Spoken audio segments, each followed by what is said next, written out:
My name's Scott Spidell. I've been a funeral director. I've been a licensed funeral director for 30 years.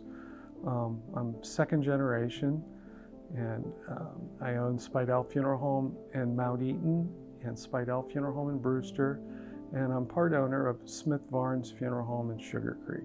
I started being second generation. I grew up living above the funeral home, which is currently where I live, and so I was exposed at an early age.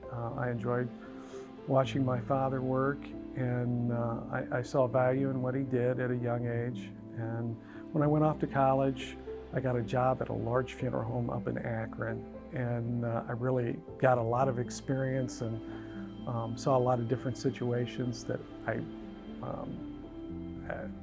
wouldn't have seen at home, and I knew that's what I wanted to do after I did that.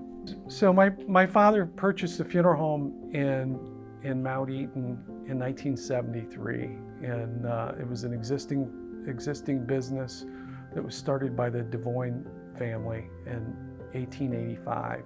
And so there was two generations of DeVoynes that owned it. Jules DeVoyne started it, and then his son Harris took over, and after his father's death, and then my father purchased it from him in 1973.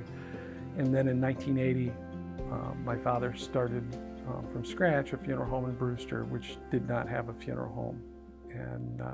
And then in 2018, my good friend Bob Smith, who had Smith Barnes Funeral Home in Sugar Creek, just looking to do some succession planning, I purchased half of his funeral home, and we now share in the day-to-day operations of that.